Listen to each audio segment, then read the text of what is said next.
un año, estamos aquí también con la misma cita, Benengeli, y con la suerte de tener a un escritor conocido en España, que ha hecho una larga trayectoria profesional y que puede comenzar a darnos su perspectiva de la cultura española a través de sus libros. Deciros que el año pasado Adolfo García Ortega, este año Jordi, es un privilegio, y desde la Embajada de España apoyamos muchísimo el que, sabéis que Australia está muy lejos, es muy difícil conseguir que la cultura española pueda difundirse aquí en directo, y cuando hablamos con el Instituto Cervantes y nos dijeron que podíamos organizar este ciclo Benengeli que se celebra anualmente, pues decidimos sumarnos, y en principio fue una idea que surgió con Lilith de la Universidad de La Trobe para acercarlo también a las universidades, y este año se ha multiplicado y no solamente está aquí en Australia, sino que también se va a llevar a Nueva Zelanda, a las universidades de Auckland y Wellington. Entonces, muy bienvenido, Jordi. Gracias. Decirte que es real, es un privilegio tenerte aquí. Estamos ávidos todos por escucharte. Hemos invitado a todas las embajadas latinas aquí, y por supuesto a todos los estudiantes para que puedan conocer, acercarse en directo a la cultura española. Deciros que su obra es prolífica, Fabricio os lo dirá, y haced muchísimas preguntas, porque es el momento de poder disfrutar y de poder conocer a fondo la obra de un conocido escritor español. Muchas gracias, y contáis con todo nuestro apoyo. Muchísimas gracias. Bien, bueno, voy a comenzar diciendo que celebramos y reconocemos a los indígenas australianos, a las primeras poblaciones australianas, y celebramos la tierra ancestral en la que nos estamos encontrando aquí hoy. Y bueno, es un placer inmenso para mí presentar a Jordi. Ustedes leyeron el currículum de Jordi, las publicaciones de Jordi. Jordi para mí es una persona muy especial, más allá de todas sus obras, porque fue mi profesor de licenciatura, como ustedes, que son estudiantes de licenciatura ahora. Jordi fue mi profesor en Barcelona y fue muy influyente para que yo siguiera una carrera académica. Sus libros Contra la Izquierda y El intelectual melancólico, sobre los que vamos a conversar un poquito hoy, fueron muy importantes para mi formación intelectual. Y también Jordi es ganador del premio Anagrama de ensayo. Y bueno, y ahora hace 3 años trabaja en El País, entonces también nos van a contar un poquito de su experiencia en el periodismo español. Bueno, sin más, comenzamos la conversación. Jordi, ¿cómo estás? Estoy estupendamente encantado de estar aquí. Desde luego la gratitud es profunda y real, porque está muy lejos, efectivamente. Está muy lejos, pero he de decir que desde el primer momento en que hubo la oportunidad, dije que sí, sin ninguna duda, por el placer de estar, por el placer de conocerlo, y cuando después las casualidades fueron haciendo saber que estaba aquí Fabricio, dije, hombre, pero si es... Yo de él no me acordaba, pero del nombre sí. Fabricio Tocco, no tengo muchos alumnos que se llamen Fabricio Tocco, de manera que sí, que enseguida nos pusimos en contacto. Me alegra mucho saber lo que ha dicho. Es una catástrofe que haya sido así de influyente, porque eso no solo puede traer malas noticias, pero le agradezco mucho que lo haya dicho con la franqueza y la transparencia con la que lo ha hecho, y estoy encantado de hablar de estos 2 libros o de lo que propongas. Muy bien, bueno, vamos a comenzar un poco conversando sobre la figura del intelectual melancólico, que es un libro que vos escribiste ya hace más de una década, y que me contabas un poquito que en tu experiencia al salir, distanciarte un poco de la universidad, solo confirmabas las ideas que habías plasmado allí hace 10 años. Si podías contarle un poco a la audiencia sobre la figura del intelectual melancólico y cómo crees que se transformó en los últimos 10 años en relación a las redes sociales, en relación a las transformaciones de la tecnología. Pues solo empeoró. Es decir, increíblemente, estaba mal, pero empeoró gravemente en los últimos 10 años, porque las redes sociales han tenido un impacto, en realidad Internet ha tenido un impacto brutal en todos los ámbitos del saber, de la ciencia, de la investigación, de la tecnología aplicada, evidentemente, pero también desde el punto de vista de las humanidades, de la cultura humanística, de la literatura, del modo en el que entendemos qué es eso de formar a alguien desde el punto de vista humanístico. El origen del libro, del librito, es el pequeñito, es un panfleto, sí, lo titulé abiertamente un panfleto para garantizar que podía permitirme frases sarcásticas, ironías, bromas. Si pones que es un panfleto, pues ya se entiende que vas a exagerar un poco el argumento. ¿Cuál es el argumento central? El argumento central tiene que ver con la desconexión vital e intelectual de buena parte de los intelectuales de primer nivel de la España contemporánea en relación con el tiempo en el que viven. Esa percepción que muchos hemos tenido de que figuras de primer nivel, novelistas, articulistas, columnistas, periodistas, catedráticos de estética, de filosofía, de historia, tenían una actitud de rechazo, desdén, incluso ira, agresividad contra la nueva producción cultural de los jóvenes. Jóvenes que podían tener 40 años, y ya es mucho llamarle a alguien joven a los 40 años. Pero eso no me preocupa tanto como el talante, el tono, la aspereza, la naturaleza despectiva de los juicios que emitían sobre una nueva etapa cultural que a ellos los cogía ya en una edad de 60 años, 50, en plena madurez, muy instalados en el sistema, y que lo que a mí me parece que sucedía es que no entendían, no sintonizaban con nuevas voces que hablaban de otros temas, de otros asuntos, y lo hacían de otras maneras. No únicamente porque hubiese redes sociales, porque todo esto arranca de mucho antes de las redes sociales. Simplemente hablaban de otros asuntos, de otros temas, y monopolizaban la conversación pública. Es decir, conseguían atraer la atención pública. Y entonces, en demasiados intelectuales conocidos, se suscitaba una reacción de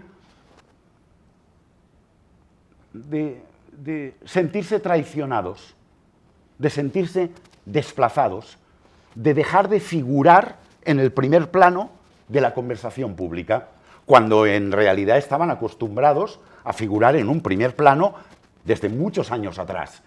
Esa sensación de que todo se está degradando intelectual y culturalmente, porque ellos ya no lideran la conversación pública.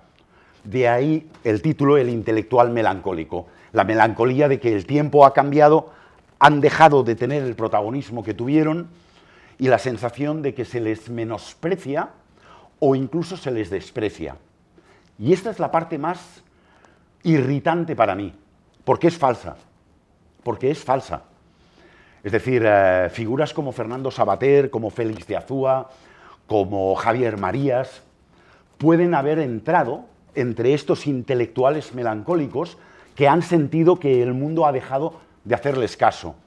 En realidad el mundo español, hispánico, evidentemente, les hizo mucho caso durante la década de los 70, los 80, los 90, y lo que a ellos les está costando entender es que no es obligatorio seguir haciéndoles caso en los 2000, los 2010 y hasta el 2050, porque han pasado cosas nuevas, porque han aparecido nuevas voces, y nadie está diciendo que la obra que publicaron en los años 70, 80 o 90 haya dejado de ser relevante. Claro que lo es. Pero hay cosas nuevas. Pero han empezado a pasar cosas nuevas. Nuevas figuras, nuevos autores, nuevos nombres, nuevos temas, nuevos enfoques que a ellos les ha cogido un poco a trasmano. Es decir, al bies. Hostia, que no... Pero, ¿de qué habla ahora la gente? En lugar de hablar de lo que hablaban ellos. Y eso ha suscitado una reacción de rechazo, de ira, y como ya llevo mucho rato hablando, que las redes sociales y el mundo globalmente interconectado solo ha complicado. ¿Crees que este gesto generacional, vos sos un conocedor de la historia intelectual española de mucho antes también, por supuesto, ¿crees que es algo exclusivo de esta generación o es algo que sucede siempre, digamos, que todas las generaciones tienen este... Está muy bien la pregunta, porque por supuesto siempre sucede, pero lo nuevo esta vez ha sido la aceleración que han causado las redes sociales. La aceleración en términos de desvinculación de la conversación contemporánea. Es decir, han sentido de golpe que su mundo desaparecía. Han sentido que de lo que se habla, de lo que se lleva a las portadas, lo que adquiere protagonismo en un programa de radio, en un podcast, en lo que queráis, no tiene nada que ver con lo que hicieron ellos. Lo sorprendente es que eso les ha conducido a una actitud de pugnacidad, de rabia, de ira, de rechazo, me temo que de lo que desconocen. Es un sentimiento de desplazamiento agresivo y, por tanto, lo que genera es una especie de derogación, una especie de rechazo colectivo a todo lo nuevo. Todo lo nuevo quiero decir nuevos nombres, nuevos autores, nuevos cineastas, nuevas cineastas, nuevas novelistas, nuevas discusiones que no formaban parte del mapa intelectual de hace 20 años. Y esto quizás sí que Internet tiene algo que ver en acelerar un proceso que efectivamente es común en muchas generaciones y que lo hemos podido ver. Voy a poner un caso muy obvio y de alguien muy conocido. José Ortega y Gasset es uno de los grandes pensadores del siglo XX en España, con una cierta repercusión internacional. Alguien con una vitalidad intelectual arrolladora. Ortega y Gasset en los 25 primeros años del siglo XX es una máquina de generar ideas, de proponer puntos de vista. Es un entusiasta sistemático. Es alguien de quien es difícil no acatar lo que dice, sino no sentirse estimulado por lo que dice. Es original, es imaginativo, es fresco, es disruptivo, es provocador, juega con la literatura y las ideas, tiene la mayor parte de las veces un estilo contagiosamente sugestivo. Pues bien, este señor también a sus 50 años empezó a sentir que no se le estaba haciendo todo el caso que se le debía hacer. Empezó a sentir que, bueno, soy Ortega y Gasset, tenía que ir recordándolo continuamente. Tiene que ver con la dimensión política de Ortega. Los que lo sepáis, hubo un cambio trascendental en el primer tercio de la España del siglo XX, que fue la llegada de la Segunda República en España. Eso sucedió en el año 31, era la culminación de la pelea del progresismo y el liberalismo español contra casi 3 siglos de historia, que conseguía culminar en un régimen democrático y no monárquico. El cambio era muy grande. Ortega y Gasset estuvo a favor, como lo estuvieron los grandes escritores del periodo, Unamuno, Juan Ramón Jiménez, Antonio Machado, la mayor parte de nombres, por supuesto Federico García Lorca, Pedro Salinas, Vicente Aleixandre, en fin, la inmensa mayoría de la clase intelectual española. Ortega tuvo también este síndrome de melancolía porque a los 6 meses de arrancar la República, no iba todo lo rápido que tenía que ir. Y las cosas, cuando él fue diputado en el Congreso de los Diputados, sus discursos no tenían efectos inmediatos y soluciones mágicas para resolverlo todo. Perdía las votaciones en el Parlamento. Sentía que no desempeñaba el papel principal que debería haber desempeñado. Y eso le suscitó una forma de rechazo que le amargó la vida los 20 años posteriores. Es verdad que nos la amargó a todos los que estuviesen el franquismo mismo y la guerra civil, evidentemente. Pero esa amargura tenía que ver con la sensación de decepción que Ortega ya había vivido en años anteriores, pero que aquí culminó de una forma muy dramática, muy dramática. Esa seguramente es la palabra. Resulta que después de 3 siglos se consigue constituir una república decentemente democrática que va a apostar por mejorar la educación, por cambiar la ley de reforma agraria, es decir, por los problemas sociales más graves del país, y a los 6 meses te parece ya que es una decepción contra 3 siglos de tradición histórica enquistada. Hombre, un poco de paciencia. Mencionabas la dimensión política de Ortega y Gasset y me hiciste pensar que la generación de los intelectuales melancólicos sobre la que hablas también transitaron un contexto histórico-político, la transición, muy particular, que las nuevas generaciones no transitaron, no transitamos. ¿Cuál es el rol, digamos, de esta diferencia, ¿no? De una generación que crecía en democracia y una generación que vivió la transición? Yo voy a empezar por rechazar una parte de la pregunta. Muy bien. Claro, porque no es una generación. Las generaciones no se comportan de manera compacta. Ser un señor de 75 años hoy en España o en Australia no significa ser un cascarrabias. No significa ser alguien permanentemente de mal humor. No es obligatorio. No es una generación entera la que se ha puesto de mal humor contra los jóvenes. No es verdad.